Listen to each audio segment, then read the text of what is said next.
हाँ जी, बिस्मिल्लाहिर्रहमानिर्रहीम।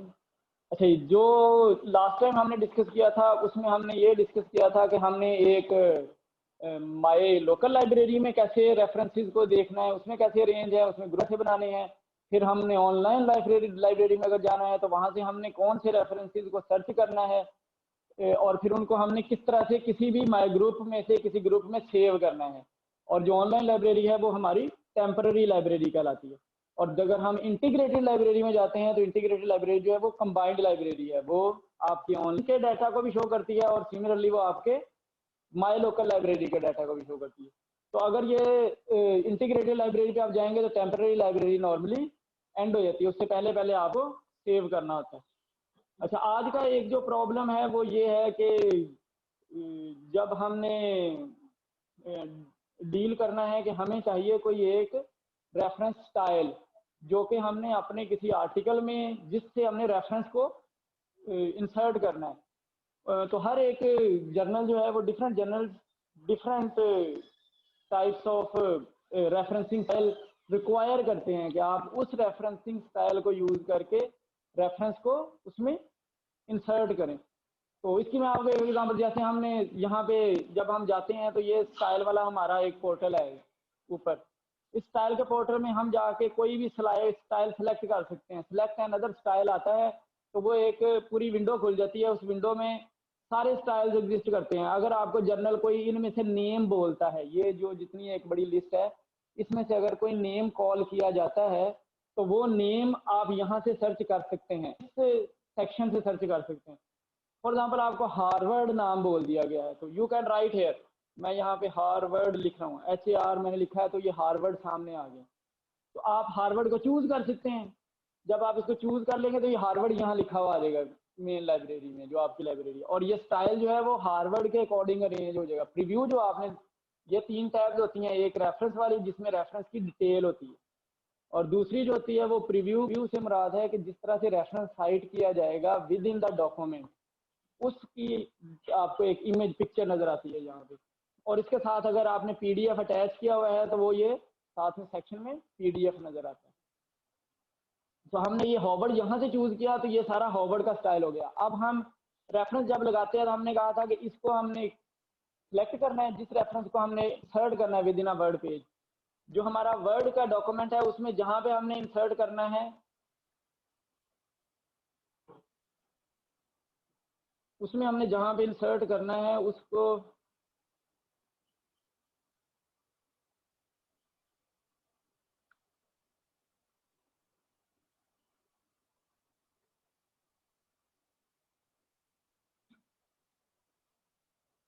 For example हमने ये वर्ड का डॉक्यूमेंट है तो इसमें इस जगह पे इंसर्ट करना है रेफरेंस। हमने वहां पे इंटर दबा लिया है, यानी कि हमने वहां पे क्लिक कर दिया है और एक स्पेस दे लिया है, क्योंकि स्पेस रिक्वायर्ड है जब भी हमने उसको इंसर्ट करना है। तो एक तरीका है कि हम इसमें से जाएं, यहाँ से इंसर्ट साइटेशन में जाएं और इंसर्ट सिलेक्टेड साइटेशन को प्रेस कर दें।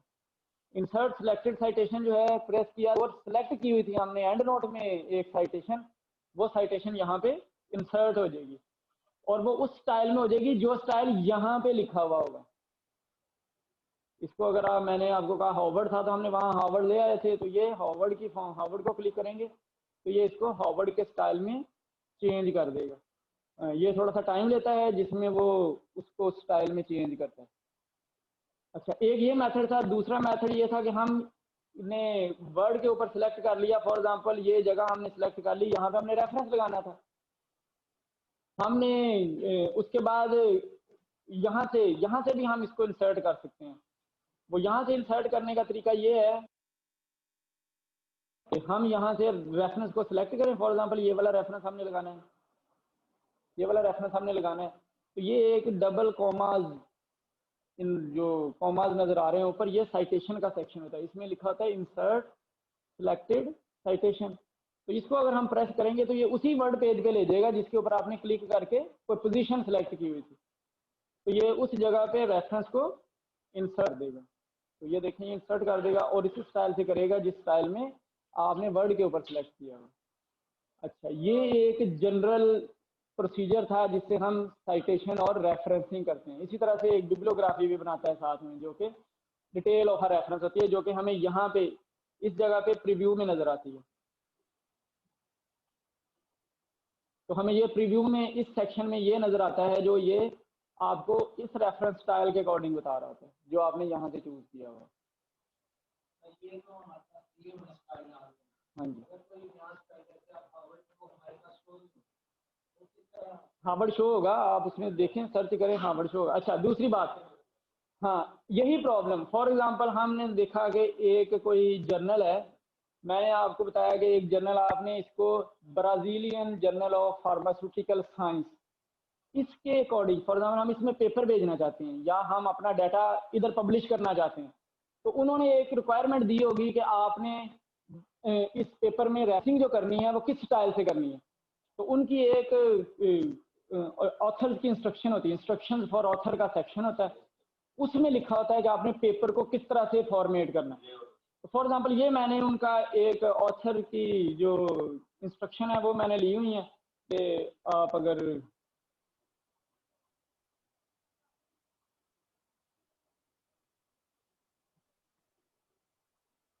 अगर ये आप सामने देखें तो ये British Journal of Pharmaceutical Science है, British Journal of Pharmaceutical Science की इंस्ट्रक्शंस टू ऑथर्स का सेक्शन है। इसमें हम उसके बाकी सारी पॉलिसीज होती हैं कि आपने मैन्युस्क्रिप्ट को बनाना है, सेक्शन कौन कौन सा होगा उसमें, किस सेक्शन को कैसे अरेंज करना है, हेडिंग को कैसे अरेंज करना है, ये सारा कुछ आपने नंबर लगाने हैं, कहाँ लगाने हैं, कौन कौन सा मैन्युस्क्रिप्ट एक्सेप्ट किया जा सकता है। फॉर एग्जाम्पल शॉर्ट कम्युनिकेशन हो सकती है, इसी तरह रिव्यू आर्टिकल हो सकता है, मिनी रिव्यू आर्टिकल हो सकता है, कोई कमेंट्स हो सकते हैं जो कि आपने किसी एक पेपर ऑलरेडी पब्लिश पेपर के बारे में देने होते हैं, फिर इस तरह रिव्यू हो सकता है, इस तरह के कोई सेक्शन होते हैं, इनमें से आप पेपर उसने बता दें कि हम आप इन सेक्शंस में से कोई पेपर पब्लिश कर सकते हैं। दूसरा फिर आया है कि आपने मैन्युस्क्रिप्ट को कैसे प्रिपेयर करना है, उसमें फिर वो उसकी बॉडी बताता है कि क्या कवर लेटर होना चाहिए, एक ऑथरशिप की रिक्वायरमेंट है, फिर एक टेक्स्ट का फॉर्मेट होना चाहिए कि टेक्स्ट फॉर्मेट कैसा होगा, कौन से आपने सॉफ्टवेयर पे लिखना है, फिर मैन्युस्क्रिप्ट का ऑर्गेनाइजेशन ये होगी कि उसमें ये सेक्शन होंगे, फॉर एग्जांपल टाइटल होगा, टाइटल के साथ ऑथर के नेम होंगे, एब्स्ट्रैक्ट होगा, फिर वर्ड्स होगा, एक छोटा सा रनिंग टाइटल होगा, फिर कोरस्पॉन्डिंग जिसने करनी है उस ऑथर का नेम और उसका एड्रेस होगा, ये इस तरह की डिटेल होती है। उसके बाद सेक्शन आता है जिसको हम इंट्रोडक्शन कहते हैं, फिर मटेरियल एंड मेथड लिखा जाता है, देन रिजल्ट एंड डिस्कशन होती है, फिर जो एक्नॉलेजमेंट, आपने जिनके नेम आप ऑथरशिप में नहीं लिखते उनको आप एक्नॉलेज करते हैं कि इस बंदे ने भी इसमें हेल्प की थी, तो उसको आप एक्नॉलेज कर देते हैं। ऑथर नहीं होता एक्चुअली वो, क्योंकि उसका इतना सब्सटेंशियल वर्क नहीं होता उस आर्टिकल के लिए कि वो ऑथरशिप डिजायर करता है, लेकिन उसका थैंक्स बनता है। तो किसी कंपनी में आपने जाके काम किया था एक फॉर्मुलेशन बनाने के लिए, तो वो आपने कंपनी की फैसिलिटीज यूज की, उसकी आपने इंस्ट्रूमेंट्स यूज किए, आपने उसकी जो रॉ मटेरियल है उसको यूज किया है, उसमें किसी एक बंदे डेडिकेट किया है साथ में काम करने के लिए, तो वो उस कंपनी की एक्नॉलेजमेंट बनती है, यानी कि उसने एक तरह की फंडिंग दी है आपको। तो आपको एक फंडिंग स्टेटमेंट में लिखना पड़ता है उसको, और एक्नॉलेज भी करना पड़ता है। एक्नॉलेजमेंट में आप बंदों के नाम लिख लें और फंडिंग स्टेटमेंट में आप उस कंपनी का नाम लिख दें कि उसने ये इसको फंड किया है, क्योंकि केमिकल उससे लिया, आपने इंस्ट्रूमेंट उससे लिया। अच्छा, फिर एक रेफरेंस का सेक्शन होता है। तो our concern today is about this section जो कि रेफरेंसेस का है। रेफरेंसेस में ये होता है कि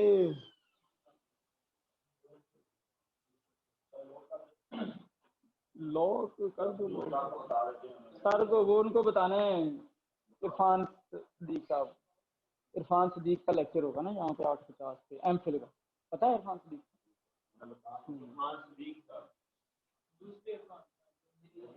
नहीं नहीं,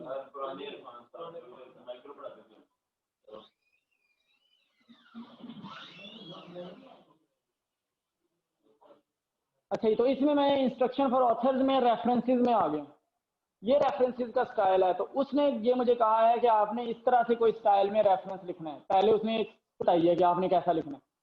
तो अगर हम इसको रीड करें तो ये लिखा है references statement starting from references, references should be prepared and listed according to Vancouver standard reference style, 2 times reference word, पहले भी रेफरेंस एंड अगेन रेफरेंस। जब ऐसे का स्टेटमेंट में 2 टाइम्स वर्ड होता है, it means emphasis on a reference है। It doesn't mean कि जो स्टाइल की बात की जा रही है एम्फसिस उसके ऊपर है, emphasis is on a reference.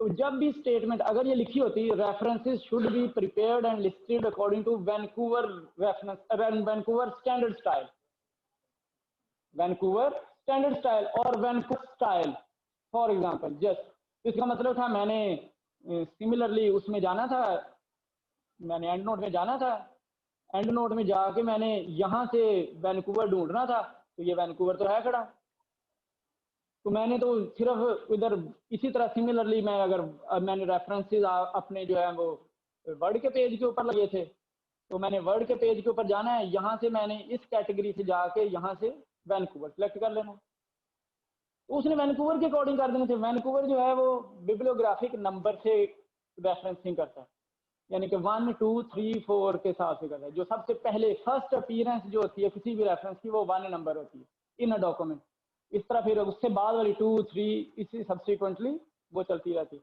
तो जरा देखें ये हमने लगाया, इससे पीछे भी तो रेफरेंस लगा होगा, तो इसलिए ये 2 लग गया, ये जो लगा था ये 3 लग गए, तो वैंकूवर ऐसे बताता है। अच्छा हमें ये समझ आई इस इंस्ट्रक्शन को पढ़ के कि वैंकूवर उसने कहा है, लेकिन उसने एक वर्ड यहाँ पे दोबारा रेफरेंस स्टाइल यूज किया।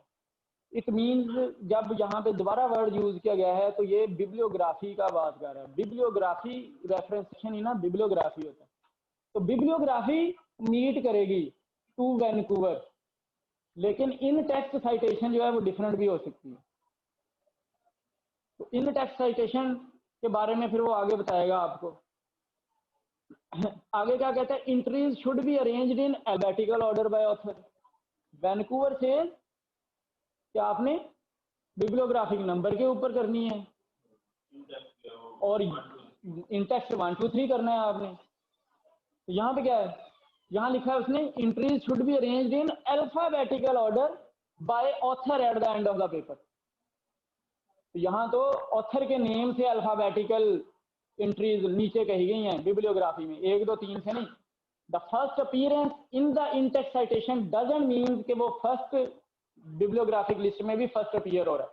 फर्स्ट अपीयर वही होगा जो ए से शुरू होता होगा, और चाहे वो आपने आखिरी लगाया, वो 300th रेफरेंस है फॉर एग्जांपल उस आर्टिकल में, और वो ए से ऑथर का नाम शुरू हो रहा है, तो वो फर्स्ट रेफरेंस की लिस्ट में फर्स्ट होगा।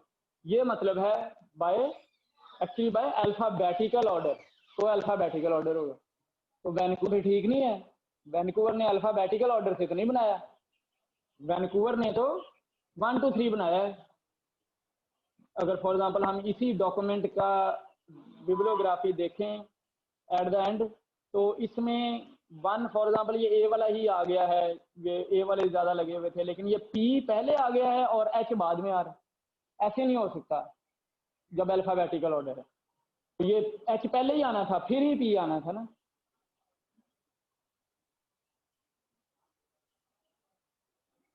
अच्छा, तो इसका मतलब है ये वैंकूवर जो है स्टाइल, वो हमारे जिस तरह से हमें Brazilian journal of Pharmaceutical science हमें कह रहा है कि आपने रेफरेंस को एडजस्ट करना है, उस तरह से नहीं कर रहा।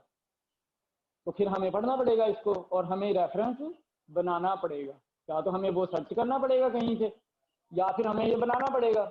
सर्च करना काफ़ी डिफिकल्ट होता है, तो बना लेना ज़रा आसान होता है। तो इसने जल्दी क्विकली ज़रा हम ये नीचे आते हैं, तो इसने कहा है जी कि जो इन टेक्स्ट साइटेशन है वो ऐसे होनी चाहिए।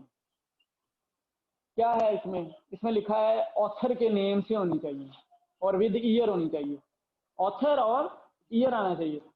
यहाँ से पढ़े हम, तो ये पहले वाले में अगर आप देखें तो 3 ऑथर्स, और ऑथर्स में भी सिर्फ 1 नेम ऑफ ऑथर, दूसरा नाम उसका नहीं है, और कौन सा नहीं है ये हमें फाइंड करना है कि कौन सा नाम नहीं है।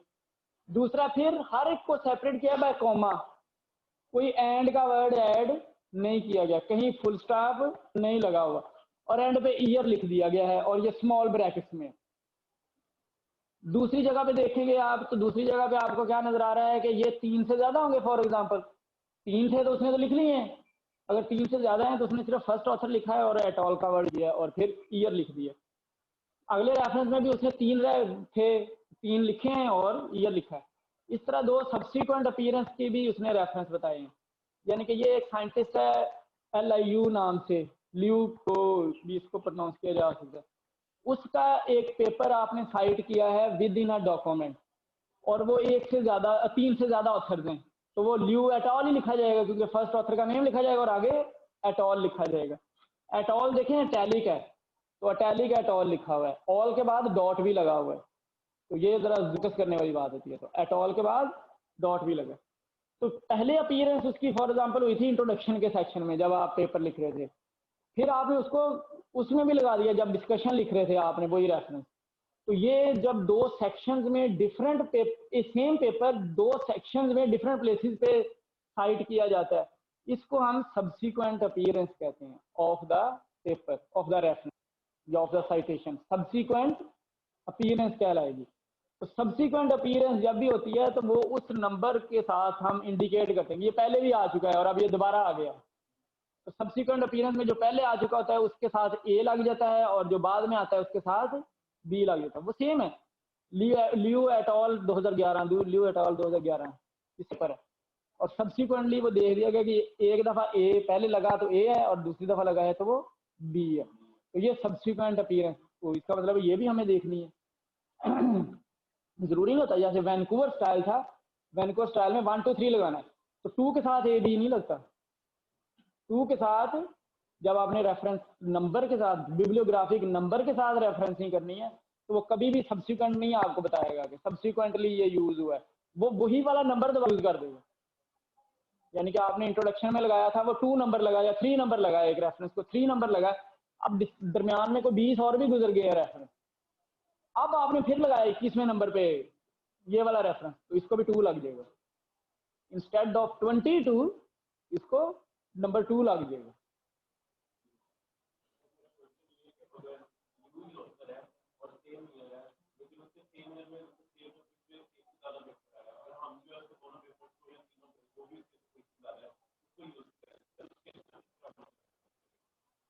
उस केस में भी ये ऐसे ही करेगा।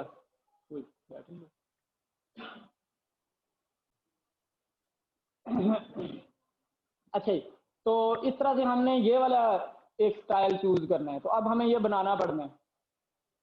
दूसरा, जब आपने बिब्लियोग्राफी में जाना, ये साइटेशन का स्टाइल है। बिब्लियोग्राफी में जो स्टाइल है वो आगे उसने लिखा है, वो अगर देखें तो उसने लिखा है कि first 6 authors followed by at all, यानी कि पहले 6 ऑथर्स, अगर 6 ऑथर्स हैं एक पेपर के, आपने उन 6 ऑथर्स का रेफरेंस देना है, तो आप उनके सबके नाम लिखेंगे। लेकिन अगर 7 हैं या 8 हैं, 9 हैं, 10 हैं, तो फिर आप 6 का ही लिखेंगे पहले नाम, और फिर उसके बाद एट ऑल लिखेंगे। ये हमें समझ आई यहाँ से। दूसरा, उसके बाद टाइटल लिखा जाएगा, फिर जर्नल का नेम लिखा जाएगा जो कि एब्रीवेटेड होगा इन इटैलिक, यानी कि एब्रीवेशन होगी। एब्रीवेशन 3 तरह की होती है। इंटरनेशनल जर्नल ऑफ फार्मास्यूटिक्स है फॉर एग्जांपल एक जर्नल का नाम, ये जो हम बोल रहे हैं इंटरनेशनल जर्नल ऑफ फार्मास्यूटिक्स, ये उसका फुल नेम है। इसकी एब्रीवेशन ये होगी, इंटरनेशनल को INT से एब्रीवेट किया जाता है, जर्नल को J से एब्रीवेट किया जाता है, और फार्मास्यूटिक्स को PHARM से किया जाता है। हाँ, तो अगर एब्रीवेशन लिखी जाएगी तो INT J PHARM स्पेस के साथ, यानी हर वर्ड की स्पेस के साथ, ये इसकी एब्रीवेशन कहलाती है। अगर आप इनके बाद डॉट लगाएं, ज्यादा डॉट वैसे नहीं लगता जर्नल के बाद, वैसे बाकियों के साथ लगता है, इन INT के बाद लगे और फार्म के बाद डॉट लगे, तो इसका मतलब है ये रेफरेंसिंग स्टाइल 1 है, एब्रीवेशन स्टाइल 1 है। अगर आप कहीं डॉट नहीं लगा रहे इनके बाद, वैसे ही लिख दिए हैं आपने, तो ये रेफरेंसिंग स्टाइल 2, एब्रीवेशन 2 कहलाती है। और अगर आपने इनमें से कोई स्टाइल चूज किया है और उसमें फिर ये जो वर्ड, जिस तरह international journal of pharmaceutics, of हम खा गए थे ना दरमियान से, खत्म कर दिया था, तो ऑफ भी लिखें आप साथ में, एब्रीवेशन स्टाइल 3 कहलाता है। यानी कि आप कनेक्टिंग वर्ड्स जो कि उसको यूज करने के लिए यूज होते हैं, प्रोनाउंसिएशन हो सकती है या कोई और कनेक्टिंग वर्ड हो सकता है, आ भी हो सकता है, तो इस तरह का आ वर्ड, दा का वर्ड, ये भी फिर साथ में हमें लिखना होता है। ये एब्रीवेशन 3 कहलाती है। तो ये हमें नहीं इसने बताया, इसने कहा एब्रीवेशन होनी चाहिए या 1 हो या 2 हो या 3 हो। ये जब हम नीचे उसका पढ़ेंगे ना स्टाइल किस तरह का, तो उसमें वो बताएगा। फिर इसके बाद ईयर होना चाहिए, फिर उसके बाद वॉल्यूम होना चाहिए, फिर कंप्लीट पेजेस होने चाहिए। तो ईयर, वॉल्यूम और कंप्लीट